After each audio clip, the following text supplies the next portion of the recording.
Welcome to the SW7 Academy podcast with myself, Sam Warburton, and head coach Chris Toombs, and we will teach you about all the elite behaviours and training methods that you need to know to build you into the best possible athlete. Just a quick word about our sponsors, Tramshed Tech. Tramshed Tech is a collaborative community where startups scale up, a platform for growth supporting the tech, digital and creative industries. Like SW7, it's a community made up of high performers where having a growth mindset is key. Tramshed Tech can help you on your journey whether your business needs space to work, skills training or business support services. Their award-winning Startup Academy is open for registration for pre-start or early stage businesses. Tramshed Tech are currently expanding to new locations in Wales including Cardiff, Newport, Barry and Swansea. So if you're an entrepreneur looking for space to work, business support or skills training, head to tramshedtech.co.uk or at tramshedtech on social media to find out more. The 10 best exercises. So this is the title for this episode. We always get on our Instagram story. You actually did one. I watched one recently and it's, what's the best exercise for a prop? And we can never delve into the detail. I think this is fascinating now. We've actually got 30-40 minutes. And my question to you, Toomsy, is with all your however many decades you've been involved in sport, athletes you've seen do exercises, what you've done yourself, incredible amount of trial and error, different sportsmen, different sports, different countries. If you only had 10 exercises to do for an athlete, and this would be to prescribe to an athlete as well, for the rest of their life, what 10 exercises would they be and how would you structure them? And just to give a bit more context as well, so you get more variety, you can use them at any speed and tempo. So it's just say bench press. That could be, you could do it for lightweight, you can do it for heavyweight, for strength or power, whatever. But 10 exercises, I'd love you to explain why, in your experience, you would pick those 10. I think that'd be fascinating for the listener to find out, because they've gone through probably so much trial and error, but you're there now, you've got all that expertise and knowledge. What would be your best 10 exercises? Where do we start? Where do we start? Yeah. I mean, I'm glad in a way that you actually first started mentioning kind of reps, sets, tempo, recovery times, density, all those things. So there's a lot of variables that can make up the quality of a training program that, like you say, mixed repetition speeds. You mentioned bench press, but for me, bench press wouldn't be in there, but I'll tell you why in a minute. But so this is a good challenge. I think the real exciting thing about this for me would be just a bit like you've just suggested, wrapping around the kind of knowledge and experience piece with training an athlete now for performance, but also training your future self. So by that I mean you want that athlete for life mentality, a bit like yourself now, out of the pro game after a number of years training for performance, but still having that athlete mindset when it comes to training and performance for life, not just for sports outcome. So I think it's I think my philosophy around strength foundation and all that sort of stuff, but it's also that mixed methods approach that we've mentioned on other podcasts in the past, which would be giving exposure to that full spectrum of strength quality. So there will be med balls, there will be jumping. I have got 10, but I'm also gonna kind of add a level. Of course I am. But in fairness, I know we talked about this years and years ago around how many exercises you actually did as an academy player. Do you know what? Yeah, go into that actually. So I actually just wrote that down as you were talking before we go into it, because I think that's something that might surprise people. Tell people about when you were training academy players. What was the number of exercises that you used to stick to? The fundamental exercises, those big compound exercises, we did a little audit of our programming. There was 18 main exercises. Yes, we can manipulate, bar speeds and sets, reps, and all that sort of stuff to, manage volumes and intensities and all that sort of stuff. But ultimately, there were only 18. So we've narrowed it down from 18 to 10. But I also do want to just push the envelope a little bit and say, for example, hex bar jumping, which is a massive bias of mine now. Yeah. Hex bar jumping is kind of going to morph into explosive hex bar, which can morph into hex bar for strength as well. Counts. So you've got one exercise, but you've got three functionalities. No, but I'm happy with that. I think that counts. So like if it's a hex bar deadlift, like you say, you can do it as jump, strength, whatever. Yeah, that counts as one. Because you'd be quite creative. God for that. No, so you're all right. Yeah, so creativity is crucial. I think people realise then how much you can actually do with 8 to 10 exercises. Yeah, I think they'd be blown away. But also I think rugby as a collision sport, as we both know, has huge implications on people's ability to kind of function outside of the sport, soreness and all those kind of things. So what I've also thought about is not only preparing a player to perform at the highest level, but also in the most athlete-friendly manner. So we don't want training, and I've had a lot of experience of this, and I've had a lot of conversation with young players about this. We don't want the training to crush players. We want the training to make you better at your sport. That's why we like saying building athletes. Which is exactly why, and also exactly why we'd use a hex bar instead of a conventional deadlift. It's more athlete friendly from a joint perspective, from a stress perspective, because we want the athlete to actually not just be training now in their 20s and peaking for performance week in, week out. We want them to train for life after rugby. And so that's where some of this will all be around. Yes, we want a performance outcome now, but we also want to take that into your 30s, 40s, 50s. And that's where it's quite good that a 50-year-old is talking about exercises that you can still use way past your rugby career's finished, and that's not just you, but any other athlete. So I remember when I finished playing, I did a session with I won't say who it was or what sport they were involved in, but they trained me, right? And I thought I'd try something new. I did this session, absolutely blasted me, maybe to show off, or I don't know. I was a rubbish dad for the next 2 days because I was so sore, so tired, so fatigued, couldn't get off the floor when I was mucking around with my kids. I remember thinking, that's not programming. No. And I think when people come in to do what we're doing or what you do with your VIP and your one-on-one clients, they're probably surprised with the little amount of soreness that they might get. But it's like, but it's because you need to repeat it again in 48 hours. There's no point in blasting you, which is why I think you're the perfect person to do this episode. So did you say you'd split it into two sessions? I've put 2 training sessions together. Yeah, that's good. That are literally, if you're going to do strength training in your busy life outside of sport, you're not a professional athlete anymore, you're probably going to do 2 weight sessions a week as a standard banker. You've also got other activity that you can do outside of that. Yeah. But also, going back to this best 10, mate, we can't add in the sort of movement prep and the mobility and all that. That's kind of the separate stuff. We're talking bang for your buck, big ones. Yeah. So I'm just going to go out. You're going to write them down. I'm going to write down as you're doing it. This is going to be you for the next 25 years training. But here we go. So I'll tell them now without even looking at my book. Okay. Overhead med ball throw. So this is session 1. This is session 1. Overhead med ball throw, hex bar jump, Bulgarian split squat, dumbbell bench, pull-ups. Nice. That's my first 5. So talk us through each one, why in that order, and why you picked them. So I think you know me well enough by now, and I think some of the listeners by this episode will know me a little bit better as well. I have a strength power bias. I have a speed strength power bias as a kind of preparation coach. So what we want to try and do is power differentiates the elite from the sub-elite. We've taught in sport, but also there's much more kind of mainstream research coming out that maintaining power qualities are really important as you age. So we want to basically still hit the full spectrum of strength qualities. So overhead med ball throw, some people call it a granny toss. It's that triple extension. I know. So what's granny toss? What is that? That's what they say. I don't know. You lodge your granny. Mate, I'm gonna have to find out why it's called that. But anyway, overhead med ball throw, relatively light, high velocity. 10 kilo ball. Don't try. I mean, I've seen so many people online try and do it with a 30 kilo ball. You just wrecking your shoulders. Med ball work for me should be maximal speed, really, really high sort of motor unit recruitment type stuff, fast, high velocity and a relatively low load. So overhead med ball throws would be that kind of speed strength end of the continuum. So if you think about, we're going to work across the full spectrum still, even as a aging athlete or even as a performance athlete. So you've got overhead med ball throw, triple extension, almost acts as a sort of precursor, a primer for the next exercise. When we go back to thinking about how we put everything together, everything's sequential so that we optimize our training. That's the basic reality of what we want to do.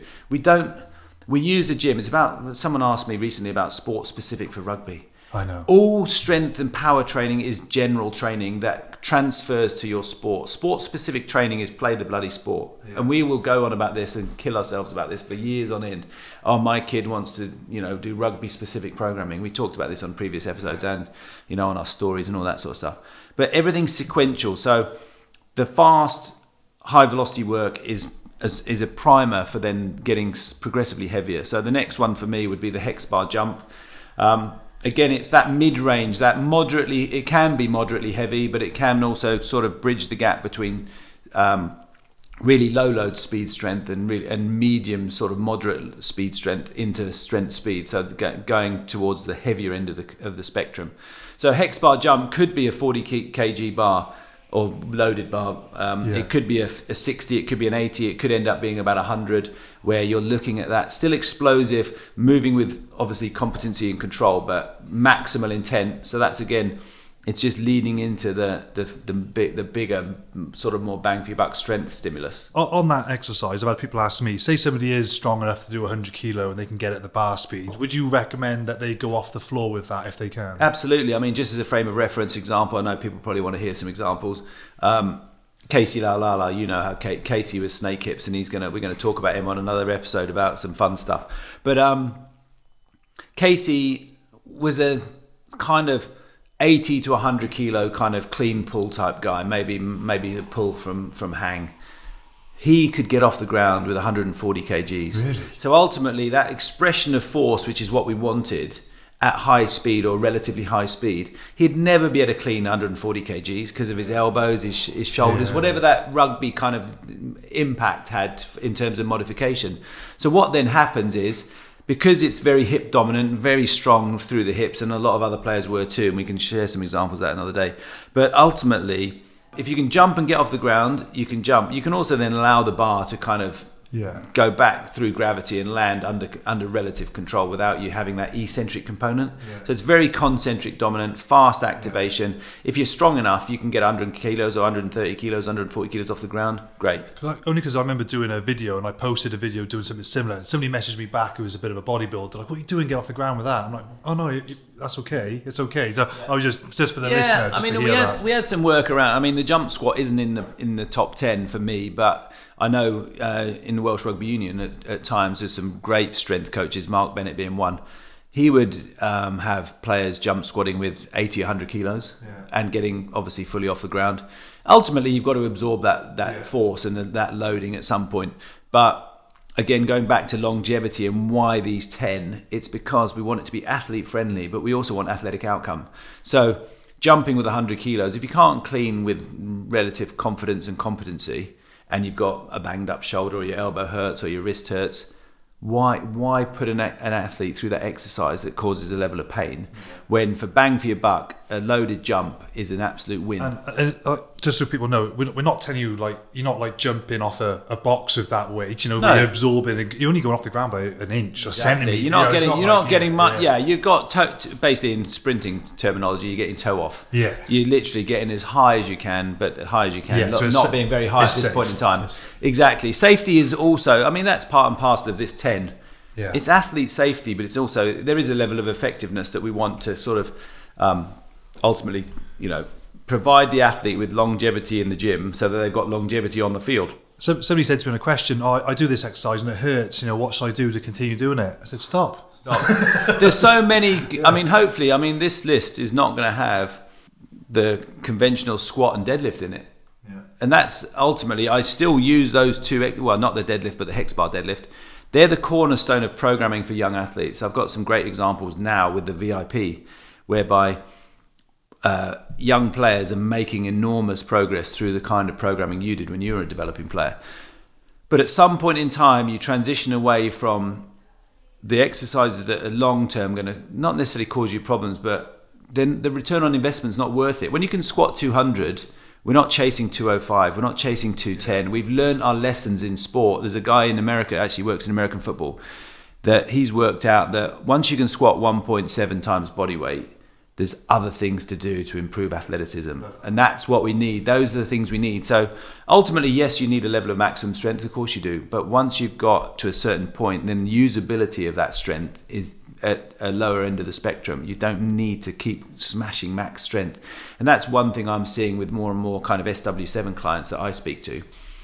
They love the top end grind stuff. And that causes a level of fatigue that we both know doesn't allow for the adaptation that we're trying to drive, which actually blunts that level of athleticism. So that's the challenge we've got. So I'm only at hex bar deadlift, and then I've got some single leg variation. So Bulgarian split squat, in terms of that's one of our love-hate relationships. It's a banker without a shadow of a doubt. Quads, hammies, glutes, stability, single leg. It's just it's like I say, it's return on investment. You've got 2 sessions a week for the rest of your life. You haven't got the luxury of, this is the challenge of this kind of conversation. We haven't got the luxury of just slipping in stuff. I mean, if I am going to substitute the Bulgarian split squat, I'm going to do a deficit reverse lunge, which again is athlete friendly, knee friendly. You're still engaging hamstring, glute, and obviously quad. It's bang for your buck return on investment. Yeah. It's like we haven't got all day. We've got an hour. 4 sets of 6 each leg's going to do the job. And I know we're going to mess around with rep schemes and all that sort of stuff. You can also do a Bulgarian split squat. It's called a Borsov hop. You can do it for speed. Yeah. You can do it. That one, you can pick your front knee up. You can do it unloaded.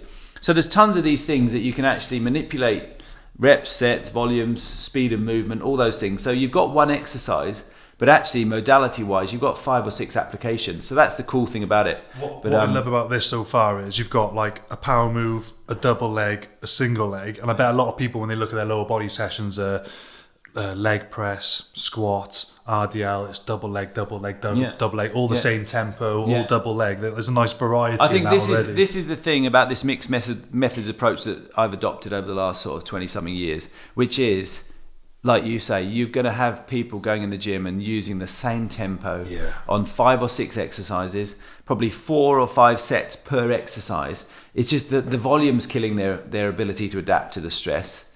And we both know the volume is massive, especially for those more fast twitch animals. You've got literally lower volume, higher quality. You don't need, if you're in the gym more than an hour, something's wrong with the program design. I genuinely believe that. I think some of this you could do without the movement preparation piece. This training session should be able to be completed in 45 minutes. Yeah, perfect. High quality, really good stimulus exposure, and covering, essentially it's the programming 101. You're looking at hip dominant, knee dominant, something fast. You've got pushing and pulling, and then the second session will be, you've got a vertical or horizontal pull. You've got lunge pattern. You've basically got the fundamental covering the bases. The dumbbell bench for me is number 4. You've got a push and a pull. So this time you've got a horizontal push, dumbbell bench. For me, it's more shoulder friendly than a bench press. Not saying you can't lift heavy on it, and again, you can lift for tempo, you can lift for speed, you can lift for hypertrophy, you can lift for strength development. There's so many versatile things you can do. Exactly, totally. Well? Yeah. So if you want to do a single arm dumbbell bench, you've got the manipulation of time under tension there. There's so many things you can do, and then a pull up. And I like to use rings because again, it's about being shoulder friendly. You've got a rugby player, particularly. This is a performance program, but it's also a program that a 50-year-old can use, and I know it is because I do it every day. It was a tough challenge, but a relatively easy one on the same time, because I was like, well, my programming for my kind of athlete for life mentality, this is it. This is authentic. This is real. So again, for pull-ups, you can do pull-ups if you're strong enough. You can do pull-ups for speed strength because you're using your body weight. Just say I'm 85 kgs. I don't load it. I can just do 85 kgs, which in real terms is about 70% of my 1 rep max, because I've got a decent weighted lift. Good, yeah. So then I can add strength. I can do multiple sets at multiple reps. There's so much variation with 5 exercises. You don't have to just, like you say, so many people in the gym are doing the same tempo on 5 different exercises. There's very little relative variation. I'll give you a bit of love. I have seen you do a 50 kilo pull up as well, just for the listeners out there. So nice. You know what you're doing with your pull ups. Thank you, mate. Thanks. Yeah, I'll bore you with a story on this. So when I did work for the Leicester Tigers years and years ago, there was 3 of us in the performance team. The performance departments weren't as big as they are now.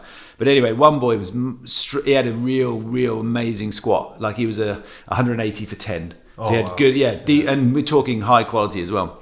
I had the weighted pull up, and one of the other boys could bench about 150. So between us in the gym, we knew that for the most part, any kind of gym challenge for strength would be right. If one of the lads who was a player. Oh, so this is the coaches could do that. This is the coaches. Nice. Oh. Yeah, so the coaches had some sort of level of strength. So just say one of the lads was getting a bit lippy about weighted pull up. So you'd go sort them out. Yeah, well basically we'd go, well we'll have a pull up compo. And then the other boy would be like, lower body strength. Oscar to do it because he had the squat, and we basically had most bases covered for some strength stimulus in the performance team. But 50 kilos is way over half your body weight, so that's like a 1.6, 1.7. Yeah, I mean that was my thing at the time, and I reckon even now I'd probably bang out a 40. Yeah, nice. Today I'm going to do it actually just to prove it, and I'll let you know. I'll let you know. I'll let you know how that goes later. But I mean that's session 1. I think that pretty much nice. I love that. Brings us to a sort of halfway point in the episode. Yeah. The other one would be minimum. Again, this is the problem that people have. If you've only got 2 opportunities or 3, so you could almost go. This let's just go quickly into right. I do 3 full body weight sessions a week because I'm a big advocate of that, as you know.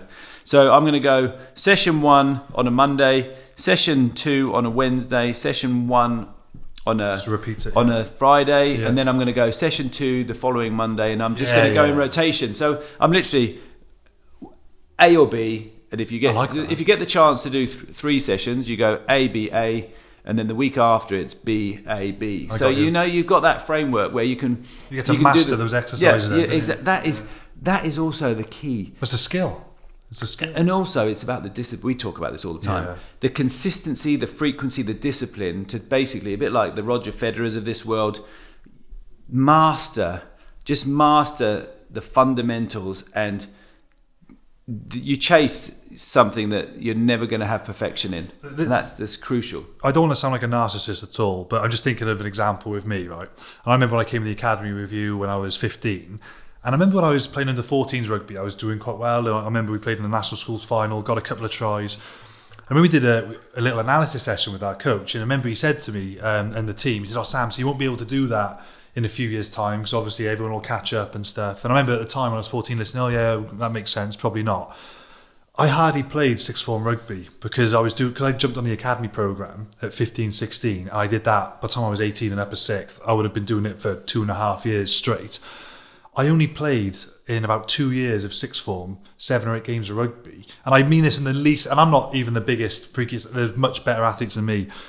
I couldn't play that level. I remember playing against a school in Cardiff who had a lot of kids who were year 12 and I was year 13, and they had to take me off at half time because I remember it was. I mean this in the least arrogant way. It was too damaging. And I remember thinking, I'm more physically advanced, and the gap is much bigger now than it was when I was a fairly well-developed 14-year-old because I put in the work and did this. And I remember I was playing school rugby at 18 thinking, like at 17, I can't believe how far ahead. And I mean that in the least disrespectful way to players I was playing against, but it works. I remember those days, and those were the days where I know for a fact, I believe it's a fact, you were the first player playing senior men's premiership level rugby at 17. And the Blues Academy had to get special dispensation for 17-year-old Sam to play at Premiership level because you had the physical capabilities and obviously the playing ability too to play at that level. Because, like you've suggested, you're smashing now 15 and school age players would not have the capacity to cope. But because I did the work. I drive to school, meet yourself after school 3 times a week, go before school every now and then for a speed session or something. Remember summer holidays, I cancelled my family holidays so I could train for the 8 to 12 weeks non-stop, and that was the golden window. At that age, that's the golden window. I mean, we had the conversation I think previously as well around that famous young fullback Lee Halfpenny. He got released from the Ospreys, 74 kgs. He did a summer in the Blues Academy, and I promise you, it's what we talk about. It's 3 full body weight sessions a week. It's speed work. Nothing really more than that. He left the academy in the summer, 82 from 74. Crazy. And ended up playing that year, 2005. I remember it so well. Played for the Blues, played for Wales, went on the 2005 Lions tour. 2009. 5. He's putting on the 5. No, 9 in South Africa, wasn't it? Was it 9? Yeah, 9. Is it 9? Okay. I don't. Yeah, no, we're the same age. Yeah, that's why you're good. You're good on the stats. No, but you're right. He was an academy player, and within 1 season, he'd gone to the Lions. Played for the Blues, played for Wales in his first pro season. I know, amazing. Yeah, amazing. I know, phenomenal. But we're getting on to. We're diving off. That's what I like. We're just showing it. Please listen to Chris when we say it works. Just to put in the time. We have the evidence. Yeah. That is the key for me, and I do get a little bit frustrated with young players who want to kind of Reinvent the wheel, maybe? reinvent the wheel, do too much training. Yeah. You have to have the opportunity to adapt to the training stress. That's your rest days. You can't train. You were the same. We've had this conversation. I got that You story. train 6.5 days a week. Where do you recover? Where do you adapt to the training stress? We got an episode next week on recovery, and that'll be a really fascinating one. But I couldn't agree more. That's probably one of the biggest mistakes. But it's patience. We had this conversation so many times over the years. The patience to show up and do the work. And I know people are probably getting a bit, tired of us already saying it, but that is the truth. Consistency, the frequency. It is literally the 16-year-olds. I'm training a guy now. I said to him, I just stick to the process. Trust. You've got to trust and stick to the process. And I promise you, we've got so many people, and we'll talk about freaky athletes in another episode as well. There's going to be so many examples of people who've developed so well off a relatively basic blueprint, but we can just evidence it time and time again. Session 2. Sorry, let's go. Oh, Session 2. Good. So again, the kind of common theme is going to be that mixed methods approach. So we're looking at a depth jump. Okay, so this is exercise 1? The exercise 1. Depth jump doesn't have to be high, 30 centimetre box. I mean, there is a difference between a depth jump and a drop jump. We can go into that. Yeah, explain that for the people. Well, a drop jump novice. is where you're focusing on a much faster kind of ground contact time. Yeah. The depth jump is actually absorbing the landing of the jump to then be as explosive and as expressive as possible. Yes, it doesn't fit the mold of sports specificity in terms of time on the ground and contraction speed. But again, I'm thinking about performance now, but also performance into your later life. So it's about bang for your buck for both. So the depth jump, absorb and be really expressive again to try and get as much vertical displacement as possible. So it's really that fast, active, it is a plyometric move, but you've got much longer ground contact time. And then you've got my favourite ever at the moment, the prowler. Yeah, I love that. So again, we've got an exercise that loads you in an athlete-friendly manner. You can use it so I love a prowler march, which keeps you in that acceleration posture. So you're almost getting a postural benefit as well as a force production in a horizontal plane projection type. You can use it for speed. Yeah. You can use it to load it for heavy. You've got no eccentric components, so it's very, again, athlete friendly. Soreness issues are not going to be there. I mean, I could literally go and push a prowler for, excessive volume and get no soreness. And I don't encourage excessive volume, as you know, but I can do it and you get no soreness. So soreness is not an indication of a good quality training session. RDL would be my third. So we're loading the posterior chain, the hamstring, obviously, and the glute, really important. Again, just trying to use multi-modalities with one. I mean, an RDL is essentially the start of a hang clean. Yeah. So if you are Olympic lifting or you have Olympic lifting competencies, a power clean or a hang clean at that point in time maybe could be a replacement. Okay. I'm trying to stick to 10, but I'm trying to move. No, it's good to know. What would be your favourite variation of the RDL? Because there's obviously many. Like I get people say, athlete friendly. Yeah, the landmine variation. I think I don't mind a conventional RDL. Great. I think it's also very underrated. There's a few people on the socials at the moment trying to bring it back as a. What? Don't like it? No, love it. No, love it. And think it's a bit like the Nordic curl. It's a bit like the Nordic curls. The ice that people are jumping up and down. It's not effective. It's not this. It's not that. There's so many different exercises you could. More than one way to skin a cat. Absolutely, and we both know that. We're trying to pigeonhole ourselves at 10. RDL, we've then got basically the horizontal or vertical push-pull. I mean, my go-to, if you've got healthy shoulders, would be a dip. Yeah. I guess you then got, the chest, the shoulder, the it's bang for your buck again. Dips. So why do you like dips so much? I just think they do the job. A dumbbell bench and a dip do the job for your chest, whether that's for vanity or for health. A lot of rugby players don't like to dip because they've got shoulder or elbow issues. Totally get it. You're gonna have to look for the other one that I'd go heavy push-up. Yeah. I love the heavy push-up. A push-up in itself is a very underrated exercise. Yeah. If you can put a heavy push-up in there or a dip, this is the authentic kind of 50-year-old self-type training. But it also, I promise you, I would get high value from this programming for performance athletes at this moment in time if you're 20 to 25 to 30. I really would. And the last one's a horizontal row, whether that's a TRX, whether that's rings, whether that's bent over row. So you've Can basically I push you for one? I'd do, if you had to only do one. Ring pull-ups. So you've nice got a ring one. pull-up in the vertical plane, you've got a That's ring nice. pull-up horizontally. Love so that. that would literally be. You can load that and up you've as got. well. Don't get me wrong. We've put no loaded carries in there. We've put no kind of specific Of trunk course, in yeah, there. we're limited. We've put no specific kind of movement prep around, hip mobility, ankle range, all those. Just other core things. compounds. Yeah, the main. If I had to do that literally is 10 I love for athletes training for life. I genuinely believe, and like we said, we can dive into the weeds around which sets, which reps, what time of year, speeds, tempos, rest times. You can do it in a big giant set. You can do it in straight sets. You can do it in superset, couplings. There's so many variations of getting quality adaptations out of 10 exercises. We both know the modalities, the sort of systems of develop. EDT, miserable. You've done some. You could do. Like I say, you could do a giant set. You could take very short rest periods between to get a metabolic kind of output.